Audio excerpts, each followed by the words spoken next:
दोस्तों, अगर आपने किसान योजना के अंतर्गत रजिस्ट्रेशन कराया था 1 महीने पहले, 2 महीने पहले, 1 साल पहले या फिर 2 साल पहले, लेकिन आपका आवेदन किसी भी कारण रिजेक्ट हो चुका है दोस्तों, तो अब आपका आवेदन कब तक अप्रूवल होगा? मतलब कहने का मुद्दा है, अगर आवेदन रिजेक्ट हो चुका है, तो अब दोबारा आवेदन कब तक अप्रूवल होगा और कैसे अप्रूवल होगा? क्योंकि आपको दोस्तों पता होगा रिजेक्ट आवेदन पर सरकार पैसा नहीं भेजती है।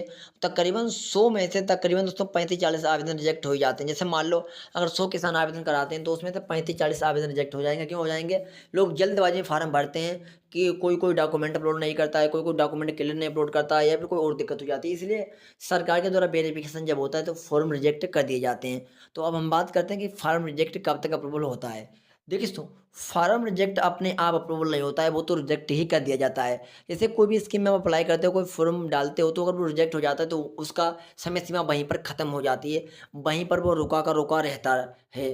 तो अगर आप एक गाँव से किसान हो या फिर कहीं से भी रहते हो, इसके बारे में आपको अभी नहीं पता है कि हमारा आवेदन अभी रिजेक्ट है या फिर क्या दिख रहा है, तो वो मैं चेक करने का तरीका बता रहा हूँ। सबसे पहले तो आपको आना पड़ेगा पीएम किसान की वेबसाइट पर। यहाँ पर आने के लिए वीडियो के डिस्क्रिप्शन में लिंक मिल जाएगा, डायरेक्ट वहाँ पर क्लिक करोगे, यहाँ पर आ जाओगे तो किसी गूगल को ओपन करोगे, लिखोगे pmkisan.gov.in, आप इस पेज पर आ जाओगे। उसके बाद नीचे के लिए आप स्क्रॉल करोगे, नीचे के लिए स्क्रॉल करने के बाद दोस्तों और थोड़ा नीचे के लिए आपको स्क्रॉल करना है। अब यहाँ पर आपको एक ऑप्शन मिल जाएगा, देखिए नीचे इधर status of self registration farmer, इसी पर आपको क्लिक करना पड़ेगा। जब आप यहाँ पर क्लिक करोगे तो यहाँ पर आपको अपना आधार नंबर देना है और उसके बाद यहाँ पे देखिए जो कैप्चा आ रहा है, कैप्चा यहाँ पे देना है और सर्च पर आपको क्लिक कर देना है। क्लिक करने के बाद दोस्तों यहाँ से नीचे दिखा दी जाएगा। देखिए मैं जिनका आवेदन दिखा रहा हूँ इनका साफ-साफ लिखा है डॉक्यूमेंट क्लियर नहीं है।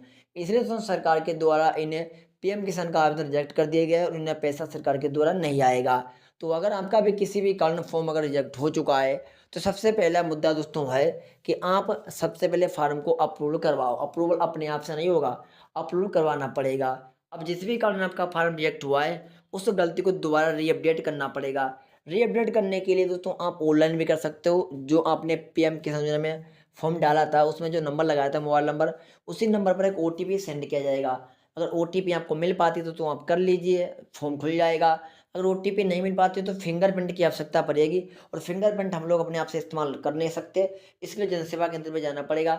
जनसेवा केंद्र पे काफ़ी लोग कहते हैं कि बहुत ज़्यादा पैसे माँगे जाते हैं। देखिए, पैसे का कोई काम नहीं है, ऐसा नहीं कि हमको आप पर 1000-500 रुपए पड़ेंगे। 10-20 रुपए की अलग बात है, अगर कोई जान-पहचान का व्यक्ति आपका जनसेवा केंद्र वाला है, तो उसे खुद बता दीजिए कि भैया हमारा फॉर्म पीएम किसान का रिजेक्ट हो चुका है, उसे आप रीअपडेट कर दो। तो वो आपका रीअपडेट कर देंगे, मतलब जो भी आपकी दिक्कत है, जैसे डॉक्यूमेंट के कारण फॉर्म रिजेक्ट हुआ है दोस्तों, तो डॉक्यूमेंट दोबारा अपलोड कर देंगे वो सही से, मतलब साफ-साफ बिल्कुल जितनी केबी माँग रहा है उतनी केबी में। फिर अपडेट करेंगे, फिर ब्लॉक इस तरह से फॉर्म आपका चेकअप होगा और फिर कुछ समय के बाद तकरीबन 1 से 3 महीने के अंदर टाइम लगता है। फिर आपका फार्म अप्रूवल हो जाएगा। जब फार्म अप्रूवल हो जाएगा तो फिर दोस्तों आपका जो बेनिफिशियरी लिस्ट सरकार के द्वारा होती है, उसमें आपका नाम जोड़ दिया जाएगा। जब उसमें नाम आपका जोड़ दिया जाएगा तो पीएम किसान का दोस्तों पैसा आपका आना स्टार्ट हो जाएगा। आशा करता हूँ आपको समझ में आ गया होगा और बाकी रिजेक्ट फार्म अपने आप से अप्रूवल होता नहीं है, उसे अप्रूव करवाना पड़ता है, आप पर डिपेंड है। आप 6 महीने में अप्रूव करवाते हो, फिर 2 महीने में अप्रूव करवाते हो, फिर पैसा आता है। धन्यवाद।